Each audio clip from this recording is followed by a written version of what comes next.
Welcome to Praveen academy. और आज date है 15 मार्च 2021। तो चलते हैं अपने आज के इंपॉर्टेंट आर्टिकल्स की तरफ। सबसे पहला आर्टिकल हमारा मिशन इंद्रधनुष 3.0 से संबंधित है। क्या उद्देश्य है इसका? पूरे देश में टीकाकरण का विस्तार करना है। इसके लिए तीव्र मिशन इंद्रधनुष 3.0 शुरू किया गया। इस मिशन का फोकस क्या है? 2 वर्ष से कम आयु के बच्चे, इसके अलावा गर्भवती महिलाएं जिनको कोविड-19 के कारण टीके नहीं दिए जा पाए थे। थोड़ा सा बात करते हैं मिशन इंद्रधनुष की कि कब ये शुरू किया गया था। तो मिशन इंद्रधनुष 2014 में शुरू किया गया था और वही उद्देश्य 2 वर्ष से कम उम्र के बच्चे और गर्भवती महिलाओं को टीकाकरण करना था। इसमें कौन कौन से रोग कवर किए जा रहे हैं? तो बात करें तो सबसे पहले काली खांसी है, टिटनेस है, diphtheria, TB, pneumonia, hepatitis B, meningitis, rota virus vaccine, polio, खसरा, रुबेला। इसके अतिरिक्त जापानी एंसेफ्लाइटिस और हीमोफिलस इन्फ्लुएंजा टाइप बी, इनको अभी कुछ चयनित जिलों में ही चलाया जा रहा है। वहीं अगर इंटेंसिफाइड मिशन इंद्रधनुष की बात करें तो ये शुरू किया गया था 2017 में। इसके बाद में इंटेंसिफाइड मिशन 2.0 भी आया जिसको दिसंबर 2019 में शुरू किया गया था। अब इसके बाद में ये इसका तीसरा संस्करण है 3.0। चलते हैं नेक्स्ट न्यूज़ की तरफ। नेक्स्ट न्यूज़ हमारी विवाद से विश्वास योजना से संबंधित है। तो ये किसके द्वारा चलाई जा रही है? इनकम टैक्स डिपार्टमेंट के द्वारा चलाई जा रही है। क्या है ये? प्रत्यक्ष कर समाधान योजना है। विवाद से विश्वास योजना प्रत्यक्ष कर समाधान से संबंधित है। इसमें क्या करना होता है कि जिसके ऊपर टैक्स बकाया होता है उसे जमा करने की घोषणा करनी होती है और जो प्रोसेस बताया जाता है, जितना इसमें कर निर्धारित किया जाता है आयकर विभाग के द्वारा, उसको भुगतान की समय सीमा के अंतर्गत जमा करना होता है। तो ये किस अधिनियम के तहत लाया गया था? तो इसको लाया गया था प्रत्यक्ष कर विवाद से विश्वास अधिनियम 2020 के तहत। और इसका उद्देश्य क्या था कि आयकर संबंधी मुकदमों को कम करना था, साथ ही सरकार को उचित समय पर राजस्व मिल सके। इसके अलावा लंबित विवादों का समाधान भी करना था। इसके तहत अपेक्षित करों का अगर कोई भुगतान कर देता है तो उनके खिलाफ जो कर के मामले होते हैं उनको समाप्त कर दिया जाता है। इसके अलावा दंडात्मक कार्यवाही भी बंद कर दी जाती है। चलते हैं नेक्स्ट आर्टिकल की तरफ। नेक्स्ट आर्टिकल हमारा बैड बैंक से संबंधित है। क्या है बैड बैंक? इसको जानते हैं। अभी इंडियन बैंक एसोसिएशन ने जो बैड डेट है उनको चिन्हित करना शुरू किया है और इन ऋणों को केंद्र द्वारा जो प्रस्तावित बैड बैंक है उनको स्थानांतरित किया जा सकता है, जिसकी बात अभी केंद्रीय बजट में कही गई थी बैड बैंक स्थापित करने से संबंधित। तो बैड बैंक क्या करेंगे? ये जो दूसरे वित्तीय संस्थान हैं उनके ऋण और संपत्तियों को खरीद लेंगे बाजार मूल्य पर।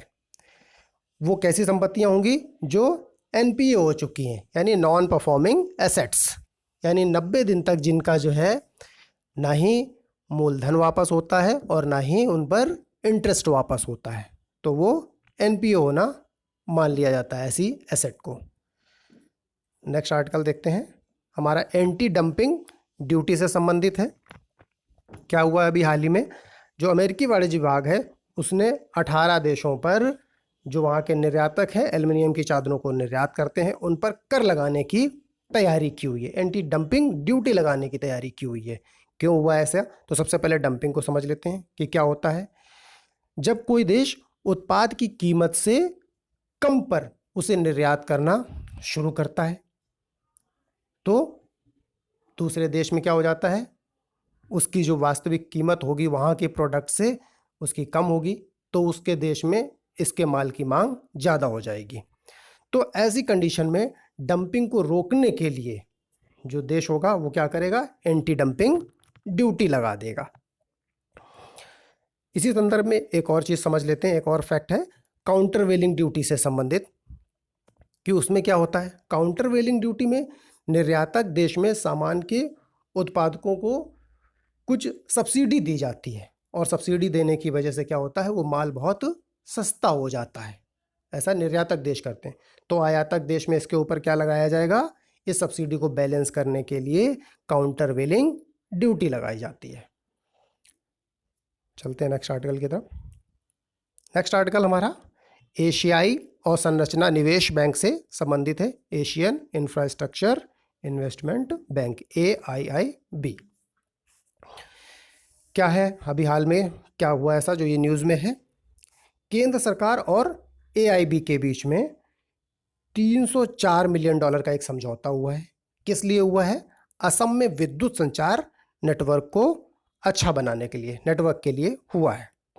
थोड़ा सा AIB के बारे में जान लेते हैं कि AIB क्या है। ये एक बहुपक्षीय विकास बैंक है, एशिया और उसके बाहर विकास के लिए इसको बनाया गया है। इसने कार्य करना कब शुरू किया था, 2016 में। इसका मुख्यालय कहाँ पे है, बीजिंग चाइना में है। इसके अलावा अगर इसमें भागीदारी की बात करें, शेयरधारिता की बात करें, तो सर्वाधिक चीन की है और दूसरे नंबर पे इंडिया आता है। नेक्स्ट न्यूज़ हमारी काला नमक चावल महोत्सव से संबंधित है।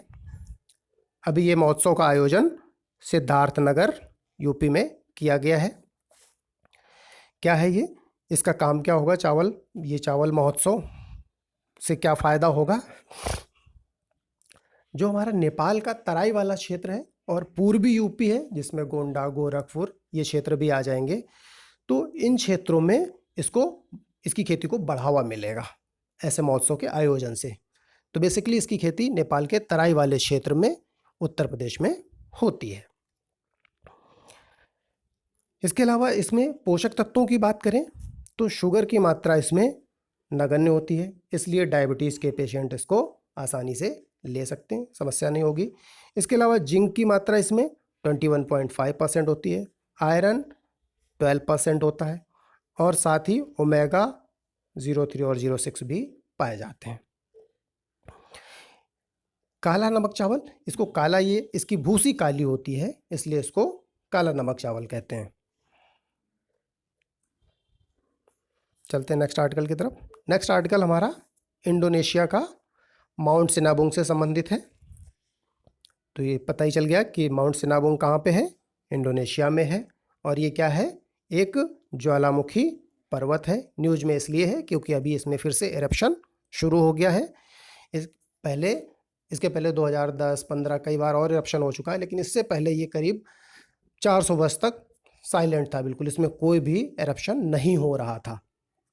और जब इसमें एरप्शन शुरू हुआ है तब से ये लगातार बार बार हो रहे हैं। अच्छा, ये किस द्वीप पे पाया जाता है, उस द्वीप का नाम भी जान लेते हैं। सुमात्रा द्वीप पर ये सिनाबुंग का एरप्शन हुआ है। नेक्स्ट न्यूज़ हमारी धनुष तोप से संबंधित है। इसको किसके द्वारा निर्मित किया गया है, कानपुर की ऑर्डिनेंस फैक्ट्री के द्वारा निर्मित किया गया है। और इसको आपूर्ति किसको की गई है, स्वीडन की कंपनी बोफोर्स को इसकी आपूर्ति की जा चुकी है। 3 धनुष वहाँ पे भेजे, अभी और भी इसकी डिमांड है। ये वही कंपनी है जिससे बोफोर्स तोप भारत ने खरीदी थी। और बोफोर्स की मारक क्षमता की बात करें तो इसकी मारक क्षमता 27 किलोमीटर थी। वहीं बोफोर्स से कहीं बेहतर हमारी धनुष है और उसकी क्षमता है मारक हमारी 42 किलोमीटर। इसकी एक और विशेषता क्या है जान लेते हैं। जो दुर्गम क्षेत्र हैं जैसे राजस्थानी क्षेत्र हो गया, रेगिस्तानी क्षेत्र हो गया, इसके अलावा जो पहाड़ी क्षेत्र हो गया, ऐसे क्षेत्रों में भी इसको ले जाना आसान होता है। इसके साथ साथ ये रात में भी इसका प्रयोग सटीक निशाने के साथ किया जा सकता है।